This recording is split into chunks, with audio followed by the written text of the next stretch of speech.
여러분 안녕하십니까? 시사도민고 김은국 교수의 이슈 여러분 출발합니다. 우리 국회, 우리 정치권 여러 가지 얘기들이 많습니다. 정치에는 세상 모두에게 어떤 재화를 분배하고 그 사이의 가치를 나누면서 그것이 입법부, 행정부, 사법부로 연계돼서 함께 연동이 돼서 국민을 위해서 봉사하는 그런 역할을 하는 것이 정치입니다. 그 정치의 가장 주요한 한 부분이 바로 외교 분야입니다. 정치 이슈를 다루는 쪽에서 국회 상임위에서도 외교와 통일 분야를 다루면서 어떤 때는 외통위, 외교 통일을 다루는 분야, 그리고 어떤 때는 통일, 외교 통상부를 다루는 분야, 이렇게 이름들이 달라지기도 했습니다. 우리 정부 부처에는 외교 통상부가 있고요, 통일부가 있습니다. 남북 관계를 다루는 것도 외교, 다시 말해서 남북 간의 관계, 대한민국 한반도의 이슈를 다루는 그런 내부의 문제지만 그럼에도 불구하고 때로는 유엔에서 남한과 북한, 대한민국과 북한이 서로 만나야 되는 그 외교 활동이 있는 것이죠. 그래서 외교가 굉장히 중요한 그 국가 정치의 이 현안을 차지하고 있습니다. 오늘은 그 외교의 현안, 가장 외교의 꽃이라고 불리는 문재인 대통령의 유엔 방문, 그리고 거기서 나왔던 연설에 대해서 말씀드리려고 합니다. 그래서 여러분들이 많이 관심을 갖지 못하는 부분도 계실 겁니다. 왜냐하면 우리 국내 정쟁이 너무 뜨겁기 때문입니다. 여야의 대결, 조국 장관 둘러싼 검찰 조사, 또 여기에 대해서 여야 정치권의 갈등 등 국내 현안이 너무 많습니다. 그런 외교 분야에 대해서 사실은 관심을 갖지 않는 분도 계시겠지만, 그러나 외교는 너무나 중요합니다. 전 세계 200개 가까운 나라들과 어떻게 관계를 가져가느냐, 미국과의 관계, 일본과의 관계, 중국과의 관계, 러시아와의 관계, 여러 가지 이슈를 잘 끌고 가는 것이 정말 중요하고요. 또 남북 관계를 잘 운영하고, 또 북한이 도발하지 않고 우리와 같이 협력하면서 개방과 평화의 장으로 나오게 하는 것, 이것도 굉장히 중요한 외교의 활동입니다. 그런 활동이 있기 때문에 세상에 많은 분들이 관심을 갖는데요. 문재인 대통령이 3박 5일 일정으로 유엔을 방문했습니다. 바로 유엔은 미국의 뉴욕에 있죠. 본부가 있고 거기에 수많은 기관들이 미국의 뉴욕에 산재해 있습니다. 문재인 대통령이 유엔에서 유엔 총회 제74차입니다. 유엔은 제2차 세계대전 이후에 만들어진 정말 국제 분야에서는 최고 권위를 가지고 있는 최대 국제 기구입니다. 전 세계 지도자들이 이맘때면 9월, 10월 이맘때면은 유엔에 모여서 각종 회의를 하고 연설을 하면서 국제사회의 방향을 정합니다. 문재인 대통령도 이번에 74차 유엔 총회에 참석을 했습니다. 여기에서 연설을 하고 트럼프 대통령을 만나서 한미 정상회담을 가졌습니다. 그리고 유엔 총회에서 또 기조 연설을 했습니다. 일단 트럼프 대통령과의 만남에서는 북한과의 다양한 이슈에 대해서 같이 협의를 했습니다. 굉장히 중요한 이슈들이 많았습니다. 그래서 저는 오늘의 주제는 문재인 이니셔티브, DMZ를 평화의 지대로 만들자, 그리고 대한민국의 상생의 길을 만들자, 이런 주제로 말씀을 드리려 합니다. 트럼프 대통령과 만나서 어떤 얘기를 했습니까? 그동안의 북미 관계 좋지 않았습니다. 한미 관계에 대해서도 일부 불협화음이 있었고요. 그런 측면에서 문재인 대통령이 직접 트럼프 대통령을 만났습니다. 그리고 북한에 대한 불가침, 북한에 대해서 불이익을 주지 않겠다는 싱가포르에서의 북미 정상회담에서 나왔던 여러 가지 협의의 틀들을 다시 한번 확인했습니다. 그리고 우리가 판문점 선언에서 얘기했던 북한과의 적대 관계를 청산하고 어떻게 하면 북한을 발전시킬지에 대한 얘기들 했던 것들, 트럼프 대통령과 문재인 대통령이 만나 한미 정상회담을 갖고 이 부분에 대한 다시 한번 합의를 나눴습니다. 첫 번째는 남북관계, 북미관계입니다. 북한의 비핵화를 위해서 국제사회가 같이 협력한다. 그리고 북한에 대해서도 북한을 침략하거나 침공하지 않고 안전을 보장해주는 그런 얘기를 다시 한번 했습니다. 그런 측면에서 일단은 북한이 국제사회로 나올 수 있는 틀들을 만들었다고 보고요. 두 번째는 한미동맹의 강조입니다. 한미동맹, 트럼프 대통령과 또 아베 총리, 일본의 아베 총리와의 관계가 있기 때문에 여러 가지 우리 이 한미 관계에 대해서 비판하는 목소리, 특히 군사정보보호협정, 지소미아의 종료를 둘러싼 얘기들이 있었습니다. 이번에 그런 얘기 전혀 나누지 않고 트럼프 대통령과 문재인 대통령이 한미 간의 협력, 동맹은 더욱더 강화될 것이다. 이런 얘기를 나눴습니다. 그를 통해서 한국이 가진 그런 지정학적 중요성, 미국은 한미동맹을 정말 최우선의 가치로 두고 발전시켜 나가겠다. 그리고 세계 민주주의 국가 중에 선도국가인 대한민국의 가치를 존중하면서 앞으로 외교를 펼쳐나가겠다는 트럼프 대통령의 얘기를 같이 나누면서 한미 정상회담은 남북관계, 북미관계, 또 한미관계에 대해서 기본적인 서로 간의 협의를 잘 펼쳐나간 그 결과를 만들어냈습니다. 그리고 일본과의 문제도 별다른 갈등 사안으로 진전시키지 않고 잘 마무리를 했고요. 방미 분담금 협정이라든가 현재 진행되는 부분에 대해서도 트럼프 대통령은 한국이 가장 많은 그런 방위, 물자, 전략 자산을 사주는 나라다라면서 한국에 대해서 덕담을 했고요. 우리 문재인 대통령도 그동안 한국이 미국의 이런 국방부와 함께 무기도 많이 사고 또 서로 동맹과 협조 관계를 만들어가는 데서 기여했던 노력들, 더군다나 앞으로 3년간 또 미국의 물자를 어떻게 전략 물자를 더 많이 구입할 것인가 이런 프로그램도 얘기를 했고요. 더불어서 우리가 정말 많은 비용을 들이고 있는 점도 얘기를 했습니다. 주한미군 캠프 험프리, 평택에 있는 험프리 캠프로 미군이 이전하는 과정 중에 그 건설비의 90%를 우리가 냈습니다. 천문학적인 비용을 우리가 다 들였고요. 그리고 지금 전국에 있는 80개 정도의 미군 기지 지금 대다수가 많이 우리 쪽으로 이제 다시 철거를 하고 넘겨받아서 우리가 그 부분을 민간 이 지역으로 다시 만들고 있습니다. 아직 25개 정도, 26개 정도가 아직 최종 미군이 철수한 자리에 다시 또 우리 쪽으로 넘겨주는 이 진전이 아직 덜 되고 있는데요. 이 부분도 우리 정부가 적극적으로 역할을 하고요. 거기와 관련해서 미군이 철수한 그 기지를 정상화시키는 문제가 굉장히 큽니다. 그동안 군부대가 뭐 탱크라든가 이런 최첨단 무기를 사용하다 보니까 환경 오염 상태가 아주 좋지 않습니다. 어떤 곳은 기지 한 군데 정화 비용만 560억 정도가 들어갑니다. 560억 원이면 정말 천문학적인 액수 아니겠습니까? 그런 엄청난 비용들을 다 우리가 들이면서 해나가겠다는 서로 간에 약속을 했습니다.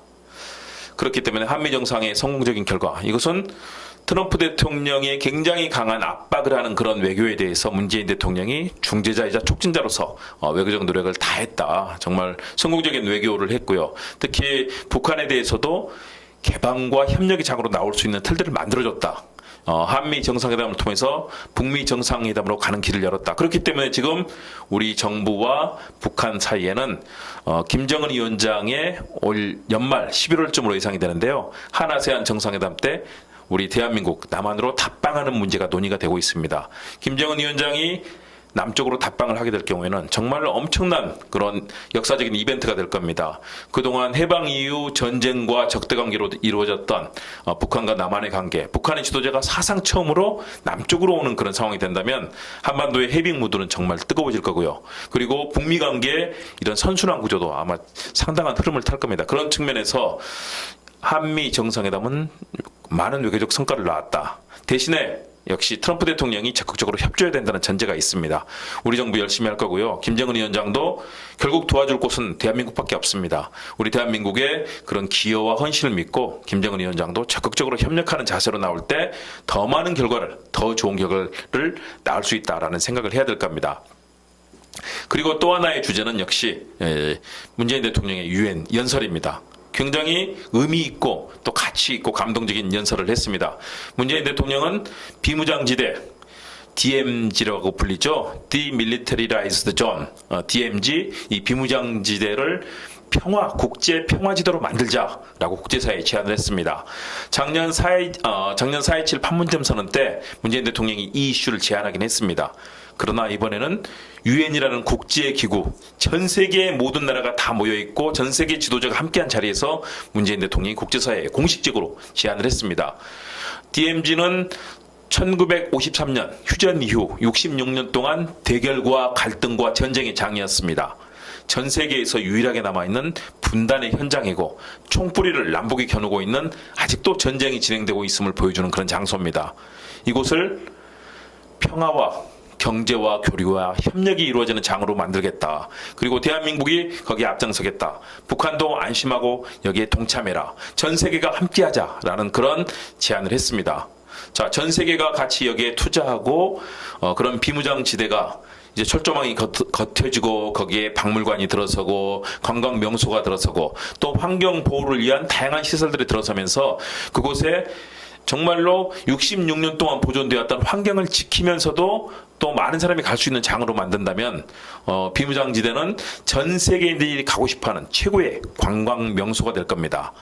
지금도 마찬가지입니다. 분단의 현장이라고 해서 전 세계의 외국인들, 중국 사람들, 일본 사람들, 미국 사람들, 유럽에서 온 사람들 많이 이 DMZ 비무장지대를 방문합니다. 그런데 이곳이 평화와 또 번영과 경제 발전의 상징의 장이 된다면 더 많은 세계인들이 방문할 것이다. 그렇다면 관광 효과는 더욱더 극대화될 것입니다. 문재인 대통령 그런 얘기를 했습니다. 바로 이 비무장지대를 그동안에 전쟁과 대결의 장에서 쟁기가 있는 땅, 총뿌리가 사라지고 쟁기로 흙을 일구고 땅을 갈아서 번영을 일구는 장으로 만드는 그런 기적을 우리가 만들어야 되겠다라고 제안을 했습니다. 유엔에 모인 세계 정상들 이 연설을 듣고 다들 박수치면서 환호를 했습니다. 그리고 북한과 공동으로 DMZ에 유네스코 세계유산으로 등재하는 문제를 북한과 같이 추진하고요.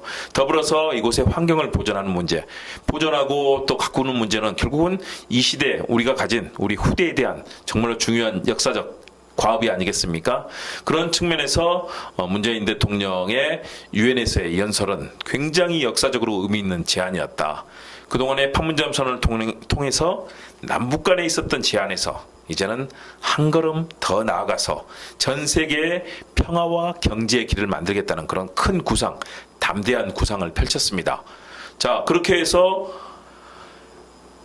비무장지대에 총칼이 없어지고 서로 간의 평화와 공존의 시장이 열린다면 개성공단은 당연히 곧 정상화되겠죠. 더불어서 금강산 관광도 정상화될 겁니다. 그리고 북한에 있는 낙후된 곳들, 많은 또 광산 자원, 히토리들이 있는 그런 현장을 북한과 남한이 공동으로 개발하고 전 세계가 이곳에서 발전할 수 있는 길들을 만든다면 얼마나 아름다운 대한민국 평화와 번영을 일구는 한반도의 모습이 펼쳐지겠습니까? 여러분은 구글에서 제공하는 지도를 보신 적이 있을 겁니다. 밤에 위성으로 찍은 사진인데요. 한반도 전체가 나옵니다. 그리고 전 지구촌이 나오는데요. 전 세계 곳곳에 인공 조명들, 다양한 그런 불이 켜져 있는 모습이 펼쳐집니다. 그런데 전 지구촌 중에서 딱 한 지역이 새카맣습니다. 어딘지 아시겠습니까? 바로 북한입니다. 북한은 전기가 지금 부족합니다. 과거에 해방 당시에는 우리보다 10배, 20배 높은 그런 발전량이 있었습니다. 왜? 북한에는 많은 강이 있고 수력발전소들이 다 북한에 있었습니다. 해방 당시에는 우리보다 10배, 20배 엄청난 발전량을 가지고 북한이 경제발전을 일궜습니다. 그런데 시간이 계속 지났습니다. 우리는 화력발전, 원자력발전, 또 자연 조력발전, 풍력발전 다양한 시스템이 들어왔습니다. 북한은 어떻습니까? 북한은 지금도 조력발전입니다. 겨울철에 물이 얼면 발전할 수가 없습니다. 그만큼 한계가 있는 것이거든요. 북한은 아직도 그 시절에 머물러 있습니다. 자, 우리는 24시간 전기를 마음대로 켜고 쓰고 밝은 불을 비춥니다. 제가 지금 방송 찍고 있는 여기도 조명이 비치거든요. 이것이 바로 전기의 힘입니다. 어둠을 밝음으로 밤에도 우리가 책을 읽을 수 있는 건 전기인데요. 북한은 평양 시내가 하루에 딱 2시간 전기를 쓸 수 있습니다. 나머지 22시간은 전기가 들어오지 않습니다. 북한의 다른 지역은 어떻습니까? 하루에 1시간 내지 30분밖에 전기가 들어오지 않습니다. 북한에서는 전기를 쓸 수가 없습니다. 그런 어려운 상황에 놓여 있는 것이 바로 북한입니다. 북한은 어둠의 나라, 암흑의 나라입니다. 문명이 비칠 수 없는 캄캄한 밤이 계속되는 나라입니다. 지금도 발전할 수 없는 사회적 한계, 정치적 한계, 이념적 한계에 놓여 있습니다. 우리 대한민국이 도와주지 않는다면 북한을 누가 돕겠습니까? 다른 곳들은 이익을 찾지만 우리는 우리의 동포가 있고 헤어진 이산가족이 있습니다. 우리의 형제가 있습니다. 북한은 결국 마지막에 도와줄 곳이 우리 대한민국, 남한밖에 없다는 것을 인식해야 됩니다. 그렇다면 문재인 대통령이 제안했던 남북의 공존의 길, 북한으로 그리고 시베리아로 열차가 놓여서 전 세계로 많은 물자들이 옮겨가고 관광객들이 열차를 타고 오고 더불어서 비무장지대 판문점에 이 지역에 여러 가지 두루미도 보고 또 희귀한 새들, 저새도 보러 오고요. 거기에 있는 무수한 희귀 식물들도 보러 오면서 환경과 생태가 펼쳐지는 아름다운 비무장지대를 보러 오는 날이 온다면 우리 한반도는 통일의 길도 갈 수 있고요. 번영의 길도 갈 수 있고 더욱더 발전할 겁니다. 우리 대한민국만 발전해서는 안 되겠죠. 우리 동포들도 지금의 고통 속에서 비인간적인 그런 어둠 속에서 벗어날 수 있도록 도와야 될 겁니다. 그것이 바로 우리 세대의 할 일이고 우리가 한반도의 평화, 아시아의 발전, 전 세계의 공존과 평화를 위해서 할 수 있는 길 아니겠습니까? 전 지구촌에서 가장 역동적이고 평화를 사랑하면서 아름다운 삶을 사는 곳 어디겠습니까? 침략을 일삼고 위안부로 많은 여성들을 강제로 납치해간 일본이 그런 일 하겠습니까? 아니면 침략을 밥 먹듯이 하고 있는 저 무수한 제국주의 국가들이 하겠습니까? 바로 백의 민족, 평화를 사랑하고 아름다움을 존중하는 우리 대한민국이 그 역할을 할 수 있을 겁니다. 저는 이번 유엔에서 했던 문재인 대통령의 제안이 현실화되기를 바랍니다. 그러기 위해서는 트럼프 대통령 자신의 정치적 이익에 따라 왔다 갔다 하지 말고 적극 협력해야 됩니다. 김정은 위원장 너무 셈을 해서는 안 됩니다. 과감하게 우리 남쪽과 협력해서 길을 만든다면 새로운 정말 발전의 길을 만들 수 있습니다. 김정은 위원장도 통 크게 협력하고요. 우리 야당도 문제입니다. 야당들 무조건 반대하고 대통령의 연설에 대해서 바로 거짓 연설이다라면서 대통령을 북한의 대변자로 호칭하는 그런 야당의 모습, 이건 안 됩니다. 외교 문제는 초당적인 협력을 해야 됩니다. 야당도 그동안의 잘못된 그런 이념적, 색깔론적 행태를 반성하고 협력해야 되고요. 여당은 야당을 적극적으로 끌어들여서 그런 번영을 이루기 위한 노력을 해야 됩니다. 그런 것들이 결국은 대한민국의 발전, 아시아의 번영, 그리고 세계 평화를 이끄는 길일 겁니다. 그래서 여러분께 오늘 드리고 싶은 사자성어 3개입니다. 우리 고조선 당군 왕검이 우리 한반도의 땅을 열었을 때 쓰셨던 말씀이 있죠. 홍익인간, 정말 세상을 널리 평화롭게 다루는 홍익인간, 그리고 광명개화, 제세이화, 협력하고 통일하고 서로를 원용함으로 서로 나누는 그런 마음으로 전 세계 평화를 일구는 것, 저는 그것이 가장 중요하다고 봅니다. 그런 날이 올 때 전 세계 평화도 일구어질 거고요. 대한민국도 더 좋은 살기 좋은 나라가 될 겁니다. 그런 측면에서 홍익인간, 광명개천, 광명개화라고도 하고요. 광명개천이라고도 합니다. 그리고 제세이화, 이 3개의 사자성어는 우리 한국 사람들이 꼭 기억해야 될 그런 성어가 아닌가 싶습니다. 오늘의 시는 그래서 신동엽 시인의 껍데기는 가라를 여러분께 들려드리려고 합니다. 껍데기는 가라, 정말로 감동 가득한 멋진 시입니다. 신동엽 시인의 절창인데요, 제가 여러분께 낭송해 드리겠습니다. 껍데기는 가라, 신동엽. 껍데기는 가라, 4월도 알맹이만 남고 껍데기는 가라, 껍데기는 가라, 동학년 곰나루에 그 아우성만 남고 껍데기는 가라, 그리하여 다시 껍데기는 가라.